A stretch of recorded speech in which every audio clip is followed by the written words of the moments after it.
Hey, Coach, I'm so glad you found us on YouTube. Let me help you through this great journey we call coaching. I've won a lot of championships. I have been in your shoes. Let me help you. I took over a program that hadn't won in 30 years. NBA guys, lots of championships. Let me help you become a better basketball coach. So go over and check out TeachHoops.com and enjoy the video. How are you doing? Can you hear me? I can't hear you now. How about now? Now I can hear you. Okay. You were talking there and I couldn't hear anything. You said hello and I heard that and then I didn't hear anything after it. So. Probably my internet. That's all right. All right. So what do you got? Well, one of the things I'm trying to do, I've noticed we've been playing some fall shootouts and type things, so I get to see kind of what we've been working on. I kind of have a nice advantage. We have an athletic period that we have every day of the school year. Right. You're in Texas, right? Yes. So I get to use that, and so we get to work on things year round, work on skills and stuff like that, and offense and defense stuff. And so we've been kind of getting to see what we're implementing in the period. Kind of get to see it a little bit of what it would look like in games, but with these fall tournaments and stuff. Yeah.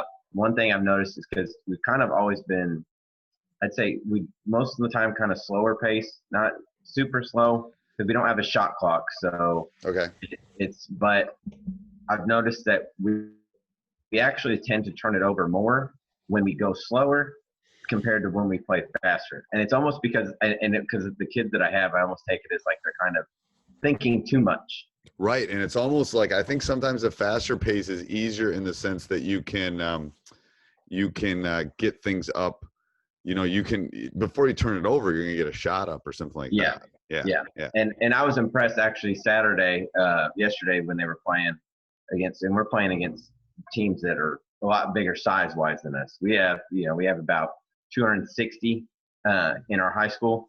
Yeah. Okay. And so we're going against a lot of schools that are like 1,000+ type kids and stuff like that in their schools and stuff. Okay. So it gives us a good look athleticism wise against that and stuff. And we're still we were able to push it well and make pretty decent reads, I thought, because we're mostly been the last 2 years, because I've been at this school, this is my third year. And the last 2 years we've been mostly a 5-out motion type, shooting a lot and really good shooting wise, small size wise. And then this year we've been implementing the dribble drive more. Okay. And because I have good guards that I can use, and we'll still use the 5-out some, but I noticed for rebounding purposes, I have a couple of posts that I could use on the inside now.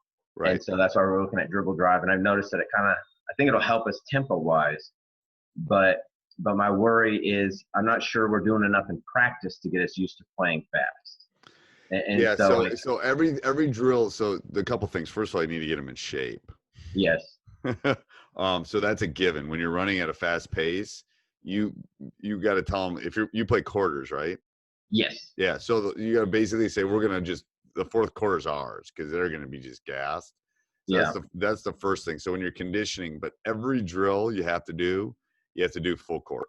Like we'll even do 1 or 2 trips. Like we'll be working on our half court offense or something, and it'll be bing, bing, bing, bing, and then we'll work on it again, bing, bing, bing, bing. It's like everything has to be so they get used to. Yeah, and the thing is, you want to set some goals for them. Like we want to get the ball over half court in 3 or 4 seconds. Okay. We want to get our first look at 6 to 7 seconds. Okay.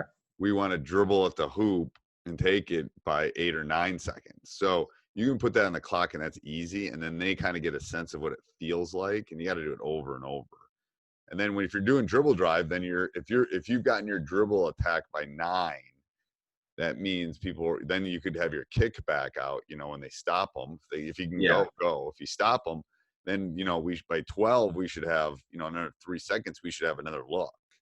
Yeah. Those are the ones that are going to be open. It's those trailers coming down. Yeah. Yeah. Because that's where they get lost. I can see that. Yeah. It's 3, 4, 5. Because they're going to try to run at that first 3 or that first shot. Mm-hmm. And if you're running the dribble drive, it's great. You're just going to go around them. Yeah. But then they've been yelled at to protect the rim. So that's where those trailers are going to be. They got to be ready to go and pop.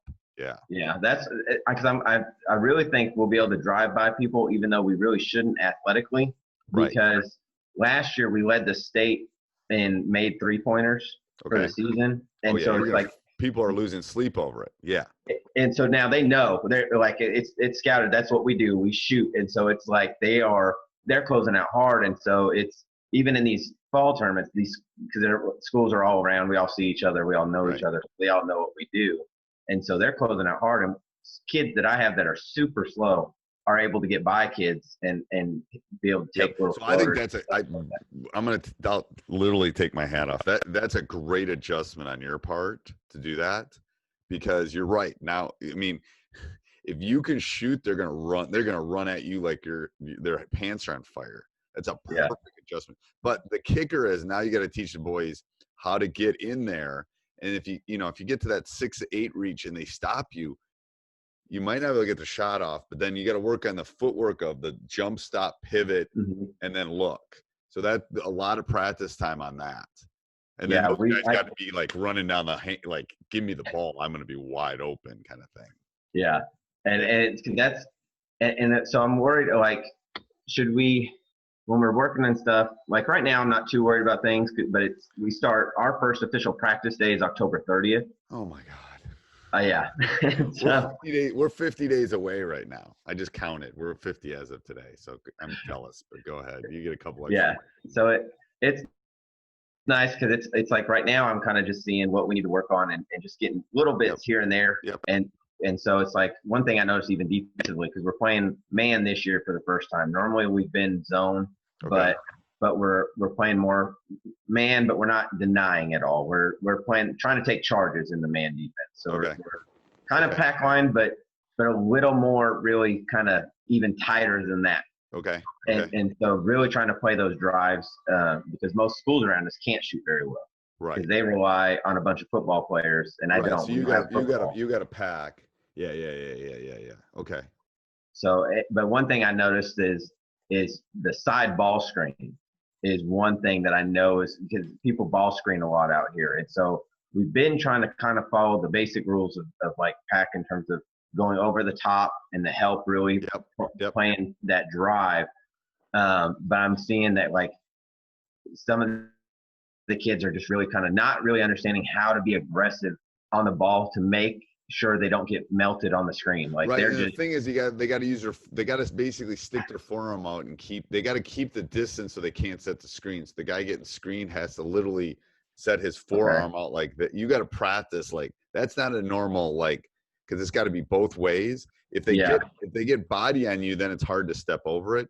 But if you're getting forearm out and they're doing it, the step over is easy. So really work on that forearm, like literally it's hard to describe it here, but it's like I'm going to put it here and now you're going to come to that size. Well, you're going to be 4 feet. You're not 4 feet. You're going to be like 2.5 feet off me if I put my forearm out. That's not a foul. I'm just putting my forearm out. I'm holding my space. So, and then when you come try to do it, you're not actually you're not setting the screen on me. You're 2.5 feet away. And then the step over is easy. So that makes a lot more sense because I was noticing that this weekend too. I was like, "Ooh, that's a big issue." We can't because they get basically they're touching each other, they're close, and then they can't step over.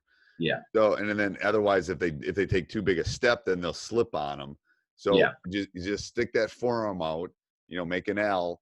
And then, and you got to work on that. That's a hard movement to work on, but I'm going to work on that with my point guard because we like to switch a lot, but we got to get him tiny. So we're going to have to get him through it and over it.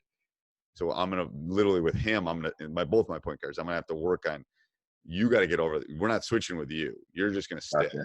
So we're going to work on that for him because I've been thinking about that too.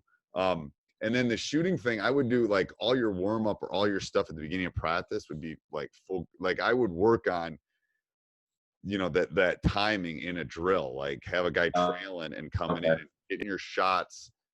Cause there's a rhythm. Like I've seen it with my son. Like if I put him on the machine, he shoot 500 threes from international, he'll make 70%. But when I get him moving, it's harder. So you just want to make it that it's that catching, and he's still really good, but it's like you want to get them out of that comfort zone. So that kick is easy, but the trail 3 is not as easy as you think it is.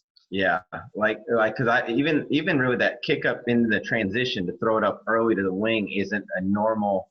I mean, if you think about it, most shooting drills don't work on that type of movement of catching and throwing it through. And so, and I don't know if you got any. I don't know if you got any guys that can pop it too. But if let's say they drive down the right side and they pivot and they turn, there's no one there. There might be someone coming down the lane, barreling down the lane. You just give it to them and boom, or a layup or something. Yeah. Yeah. So it's going to be they got time. They have to tell them if they jump stop, you got 5 seconds, force 5 seconds. You're okay. Don't freak out. Yeah. Like somebody better be running down. Somebody will be open too. I mean, very rarely have I seen someone not open. Yeah, because what surprises me is because so many teams are so wanting to hurry up and get set up in their presses that really, if you actually have a true rim runner that just runs down the pipe, I mean, he's wide open. Yeah, yeah, I agree. So we're trying to work on that more. Look, don't even worry about the press break. Our press break is going to be beating them down the floor because they're going to be worried about their guards getting up and setting it. Once you beat some people down, they're just going to be sprinting back too. Yeah. One kicker you're going to have to work on too. We got about a couple minutes here, but you want to work on into that like 12-second thing, and then what happens when you don't have it? You know what I mean? So all of a sudden you've run your break, you've dribbled, you've kicked it up, they've driven, they've pivoted, they look out, the guy isn't open for the 3. Well, then there's no secondary. That's our secondary. We're just into our offense then. Yeah. So it's like that transition is harder than you think too. It's like, okay, so how do we fill our spots? How do we do our dribble drive? Where's everybody going? They're basically, you can interchange the spots, but where's the post going to go? He's going to go over the side, So it's like you got to work on their spacing, because you basically say once that kick out comes in, we're in our offense. We're not stopping. We're not resetting. We're just into it. So that flow is hard. Yeah. Yeah. That's, like I said, I was hesitant just because even in my other places I've been, I've been trying to be more slow the tempo, control it, because we're not as athletic as everybody else. But I've noticed we may not be as athletic, but we're skilled enough now that it doesn't matter because our ability to be able to score makes people play out of position and play those closeouts. And so it lets us attack. We're going to do it better than you. We're just going to do it better than you. Yeah. And so you're saying, instead of just working on it, the offense out of the half court type thing, you're saying just do it in a down and back. I call them one or two. I call them like one trip is like we'd work on it and then we go down once. But you can do like 3 trips. We're just going to go 1, 2, 3, and then we'll stop. 1, 2, 3, or 3 trips or 5 trips, or whatever you want to do. Because I wanted to get that feel of going. Trust me, they're not going to complain about going up and down the court. No. I mean, you're going to get them in shape playing the game, so that's the good part. But that transition's harder than you think. Conditioning stuff a couple days a week outside of school, but I really like the idea of trying to get up and down more so they can see even more of the transition lanes that open up. Yeah, just try to get them doing it in practice and you'll be good. Okay. All right. Thanks, Coach. Thank you. Yep. See ya. Bye. Bye. Hey, Coach. So glad you enjoyed that video. Hope you did, at least. Let me know how I can help. Join TeachHoops.com. I've been through it all. I've won championships, got a lot of rings. Let me know how I can help you become a better basketball coach, too.